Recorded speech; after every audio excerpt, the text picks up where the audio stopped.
Hello बच्चों, आज हम देखेंगे एक्सरसाइज 17.3 और इसमें देखेंगे दो दिए गए बिंदुओं को मिलाने वाले रेखाखंड को अंततः विभाजित करने वाले बिंदु के निर्देशांक ज्ञात करना। ये हम कक्षा 10 में भी पढ़ चुके हैं कि दो बिंदु को मिलाने वाले रेखाखंड को अंते विभाजित मतलब अंदर से विभाजित करने वाले बिंदु के निर्देशांक के लिए हम कौन सा सूत्र प्रयोग में लाते हैं। यहाँ पर हम समझते हैं, जैसा कि टॉपिक मैंने जो लिखा है, दो बिंदु को मिलाने वाली रेखाखंड, दो दिए गए बिंदु। तो यहाँ मैंने दो बिंदु दिखाए हैं। बिंदु ए जिसके निर्देशांक दिए गए हैं, ये पहला बिंदु इसलिए x और y पर मान लेते हैं, और एक बिंदु b दिया गया है, एक बिंदु b जिसके निर्देशांक हैं x2 और y2। तो अब हम क्या करेंगे, अब हम करेंगे इन दो बिंदु को, दो दिए गए बिंदु जिनके निर्देशांक दिए गए, इन दो बिंदु को मिलाने वाली जो रेखाखंड है, इस रेखाखंड को अंदर की तरफ से एक बिंदु काटेगा। तो हमारे एक बिंदु सी है जो यहाँ से ब्रेक करते हैं, बिंदु सी ने। तो दो बिंदु को मिलाने वाली रेखाखंड को इस बिंदु ने यहाँ से ब्रेक किया, एक बिंदु सी ने यहाँ से। तो इस बिंदु के जो कि अंदर से काट रहा है, अंते विभाजित कर रहा है, इस बिंदु सी के निर्देशांक ज्ञात करें। तो सबसे पहले क्या काम करना होगा, यहाँ पे एक चीज और दी गई होगी कि जो बिंदु सी काट रहा है इस लाइन को, इस रेखाखंड को, वो किस अनुपात में काट रहा है। तुम यहाँ पे देख रहे हो कि जो सी ने काटा, तो यहाँ पे दो लंबाई बन गई, एक AC और एक BC, AC और BC। तो C के काटने से ये रेखाखंड दो खंडों में विभाजित हो गई है, AC और BC। तुम्हें इन दोनों खंडों का अनुपात दिया गया होगा, यानी बिंदु C इस रेखाखंड को किस अनुपात में विभाजित करती है। तो हम मान लेते हैं कि C ने दो खंड बनाए, AC और BC। इन दोनों खंडों का अनुपात दिया जाएगा और इन खंडों का अनुपात है m/n। तो ये चीज ध्यान से समझो चित्र के हिसाब से कि बिंदु C जब काटेगा तो दो खंड बनेंगे, AC और BC, और इन दोनों खंडों का अनुपात दिया जाएगा। और इन दोनों खंडों को कौन बना रहा है, बिंदु C के कटने से ये दो खंड बन रहे हैं। इसलिए बिंदु C इस रेखाखंड को किस अनुपात में डिवाइड कर रहा है, m/n में क्या कर रहा है, विभाजित कर रहा है। तब इस बिंदु C के निर्देशांक ज्ञात करें। तो अब हम क्या करेंगे, हम इसके निर्देशांक को मान लेंगे x और y। तो बिंदु माना बिंदु C के निर्देशांक x और y। तो हम पिछली कक्षा में पढ़ चुके हैं सूत्र कि जब बिंदु C अंदर की तरफ से काटता है रेखाखंड AB को किस अनुपात में, m/n में, तो हम उस बिंदु के निर्देशांक को कैसे ज्ञात करते हैं, x बराबर, यानी बिंदु C का पहले हम x निर्देशांक ज्ञात करेंगे, x बराबर। अब ये अनुपात कितना है, इस रेखाखंड का जो लंबाई इसका अनुपात m है और इसका अनुपात कितना है, m/n। दोनों खंडों का अनुपात कितना है, तब x के निर्देशांक हमने सूत्र ज्ञात किया था।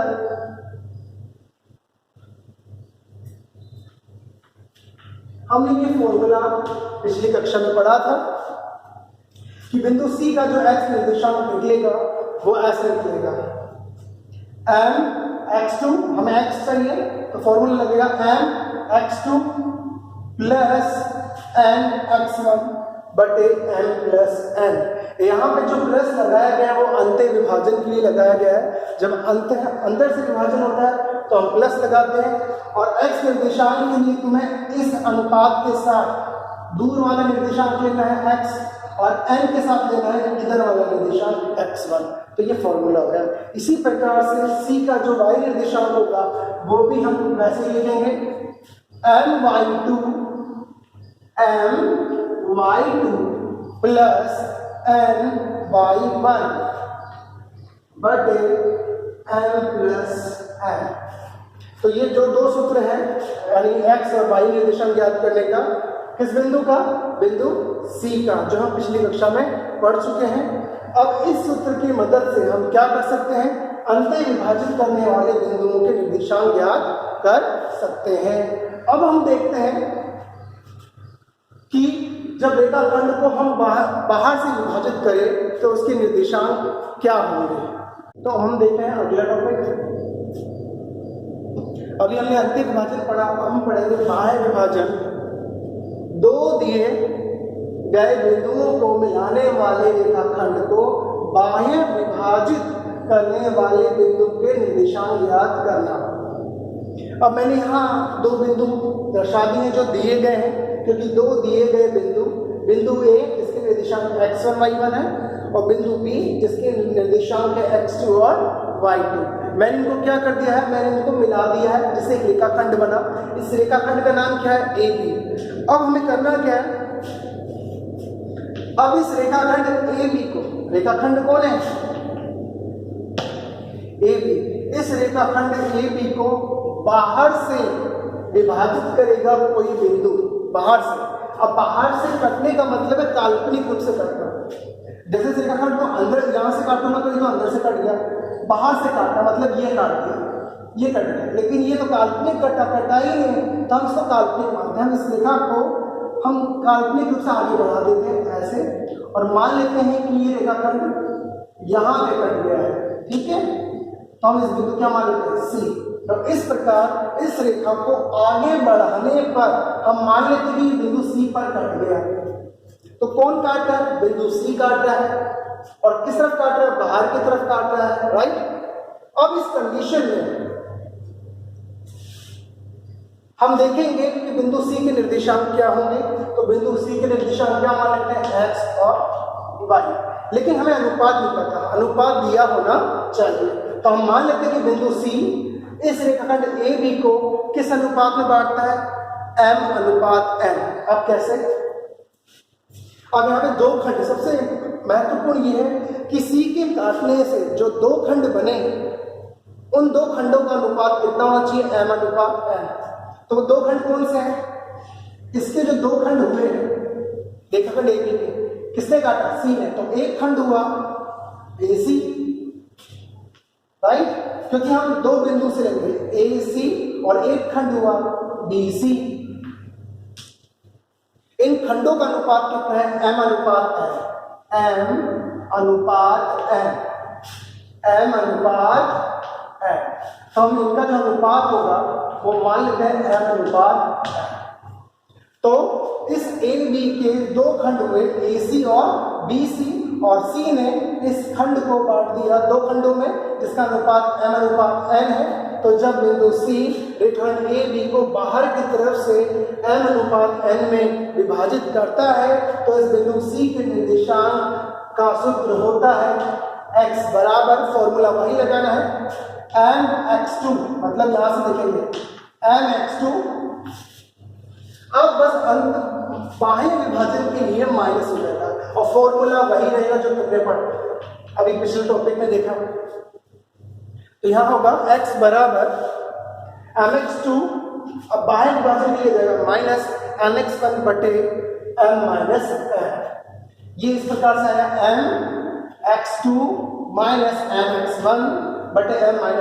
तो बिंदु C के लिए x निर्देशांक कैसे निकल जाएगा, और इसी प्रकार जब हम y लिखेंगे यहाँ पर तो यहाँ पर हो जाएगा y2 माइनस y1 बटे m-n, यानी बस y आ जाएगा।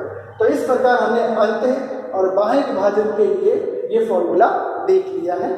अच्छा, इसमें एक चीज गौर करने वाली क्या बात है कि ये जो जिस रेखा खंड के दो बिंदु को मिलाने वाले जिस रेखा खंड के C के कटने से, C को काटने से, मतलब जब C इस रेखाखंड को काट रहा है बाहर की तरफ से तो दो खंड बने AC BC। तो बाहर की तरफ से कटने पर दो खंड बने, इन तीनों खंडों में सबसे बड़ा खंड कौन सा होता है, बाहर की कटने से सबसे बड़ा खंड कौन सा हो गया, AC, फिर AB और फिर BC। तो यहाँ पे तीन खंड हो गए, इस प्रकार से सबसे बड़ा कौन हुआ, AC। ठीक है, अब हम देखेंगे कि जब दो दिए गए बिंदु को एक बिंदु अंदर की तरफ से काटे लेकिन बीचों बीच काटे, मतलब मध्य बिंदु पर काटे, तो उस मध्य बिंदु के निर्देशांक क्या होगा। अगला देख लेते हैं। हमने अभी दो विभाजन पढ़ लिए हैं, अंतः विभाजन और बाह्य विभाजन। अब हम देखते हैं मध्य विभाजन। मध्य विभाजन भी बीच में से होगा, मतलब अंदर से ही होगा। तो मध्य विभाजन एक प्रकार से अंतः विभाजन ही है। देखते हैं, दो दिए गए बिंदुओं को मिलाने वाले रेखाखंड को मध्य विभाजित करने वाले बिंदु के निर्देशांक ज्ञात करना।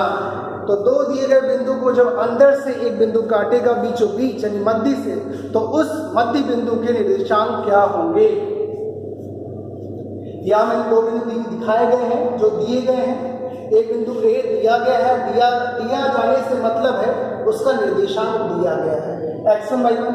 एक बिंदु b x2 y2 जिसके निर्देशांक दिए गए हैं। इनको मिलाने वाले रेखाखंड को मध्य से एक बिंदु काटना है C। तो अब हमने C को कहाँ से माना है, मध्य से माना है। तो जब मध्य से C काटेगा तो हम इसके निर्देशांक ज्ञात करेंगे।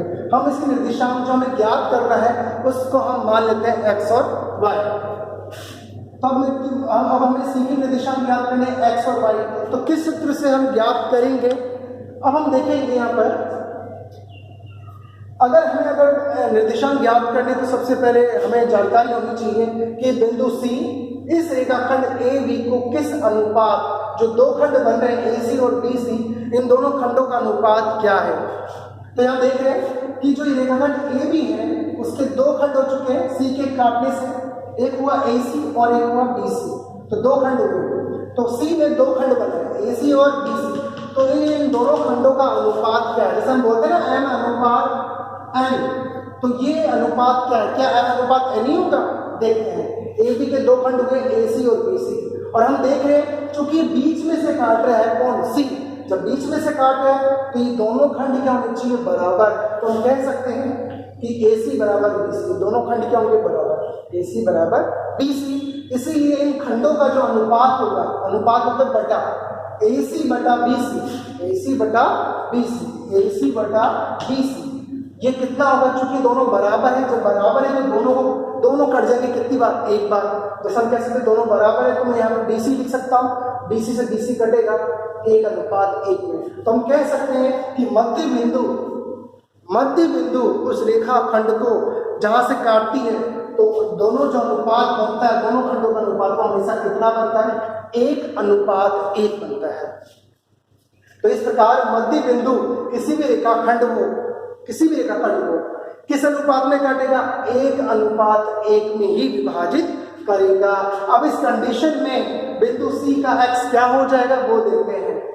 जैसा कि हमने अंत्य विभाजन का पढ़ा था कि mx2, तो अब यहाँ m और n भी 1 है, n भी 1 है। फॉर्मूला क्या था, x बराबर mx2, m का मान 1, mx2 प्लस nx1। तो यहाँ पे हो जाएगा m और n 1 है, तो 1x2 प्लस 1x1 बटे n प्लस n, क्योंकि m और n का मान जो अनुपात होते हैं उनका मान 1 और 1 मेरे दे रखा है, इसलिए 1 प्लस 1 हो जाएगा। 1 का गुणा में कोई मतलब नहीं होगा, तो हमें फॉर्मूला प्राप्त हो जाएगा x बराबर x1 प्लस x2 बटे 2।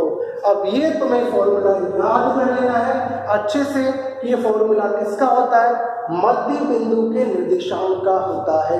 तो जब भी हमें मध्य बिंदु के निर्देशांक ज्ञात करने होंगे तो उसके निर्देशांक को हम x मान लेंगे, या तो कुछ भी मान सकते हैं, और उसका फॉर्मूला होगा सिरों के, जैसे x निर्देशांक बराबर दोनों के जो सिरे हैं उसके x निर्देशांक का योग बटा 2, x1 प्लस x2 बटा 2।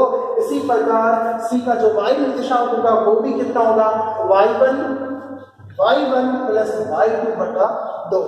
तो इस प्रकार हमने आज देखा दो दिए गए बिंदुओं को मिलाने वाले रेखाखंड को m अनुपात n में अंत्य विभाजित, बाह्य विभाजित और करने वाले बिंदु के निर्देशांक ज्ञात करना, और हमने देखा मध्य बिंदु के निर्देशांक ज्ञात करना। इन तीनों टॉपिक पर ही अंत्य, बाह्य और मध्य बिंदु पर ही सवाल पूछे जाएंगे तुमसे 17.3 में। हम इसमें एक सवाल देख लेते हैं।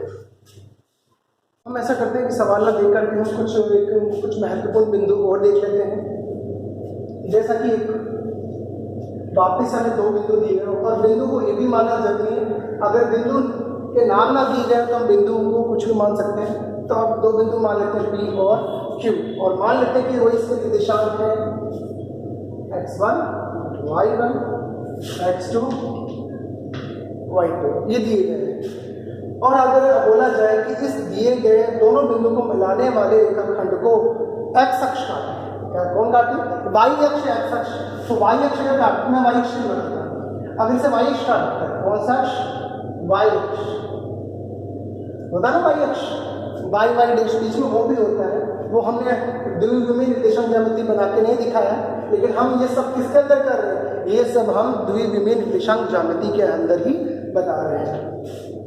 तो अब यदि इस दो बिंदु को मिलाने वाले रेखाखंड को कोई बिंदु मतलब एक y अक्ष काटता है, तो y अक्ष द्वारा काटे गए बिंदु के निर्देशांक ज्ञात करना, यानी y अक्ष इस रेखाखंड को जिस बिंदु पर काटेगा उसके निर्देशांक ज्ञात करना। तो अब इसमें हमें क्या याद रखना है कि जब y अक्ष काटेगा तो हम मान लेंगे कि माना y अक्ष इस रेखाखंड को बिंदु R पे काटता है। किस पे काटता है? बिंदु R पे काटता है। और हमें अनुपात भी दिया गया होगा कि किस अनुपात में काटता है, या अगर नहीं भी दिया होगा, लेकिन चलो मान लीजिए चलो अनुपात नहीं दिया गया है, मान लीजिए चलो अनुपात नहीं दिया गया है, तो हमें सबसे पहले इंपॉर्टेंट चीज क्या जानकारी होनी चाहिए? हमसे अनुपात पूछ लिया जाए कि दोनों बिंदु को मिलाने वाली रेखाखंड को जब y अक्ष काटता है, y अक्ष काटता है तो किस अनुपात में काटता है, मतलब हमें ये अनुपात याद करना है, m अनुपात n, यानी से फाइंड आउट करना है। क्या फाइंड आउट करना है कि m बटा n कितना है, यानी y अक्ष किस अनुपात में विभाजित करता है। तो हम यहाँ देखेंगे कि जो जिस बिंदु पे काट रहा है, तो यहाँ पर चूंकि y अक्ष काट रहा है, तो y अक्ष काट रहा है, तो y अक्ष पर किसका निर्देशांक 0 होता है? y अक्ष पर x निर्देशांक कितना होता है? 0 होता है, जबकि y का मान कुछ ना कुछ होगा। तो हम यहाँ पे कैसे क्या लिखेंगे? हम लिखेंगे माना बिंदु P और Q को मिलाने वाली रेखाखंड को y अक्ष बिंदु R जिसके निर्देशांक होंगे x का मान 0 होगा हमेशा, क्योंकि y अक्ष में हमेशा x का मान 0 होता है, और y का मान कुछ ना कुछ होगा तो हम y लिखेंगे। बिंदु R पर m अनुपात n में क्या करता है? अंत विभाजित करता है। तब इस अनुपात के मान ज्ञात करो। तो हम अब किस सूत्र से ज्ञात करेंगे? हमें बताओ इस बिंदु का जो अंदर की तरफ से काट रहा है, इसमें किसके निर्देशांक अंकों में डिजिट में पता है? x का मान डिजिट में पता है, जबकि y का मान डिजिट में नहीं पता। तो हमें इस x का यूज करते हुए जो x का फॉर्मूला होता है अंत विभाजन के लिए कि x बराबर mx2 plus lx1 m plus n, तो x का मान यहाँ कितना हो जाएगा? 0 हो जाएगा। हमें x2 का मान हम रख देंगे, x1 का मान रख देंगे, और इस वाले जब x का मान 0 रखेंगे तो इस फॉर्मूले से इसको आगे जब सरल करोगे तो इसको सरल करने पर हमें क्या प्राप्त हो जाएगा कि m अनुपात n कितना है। इसी प्रकार हम अगला एक चीज कर सकते हैं कि जब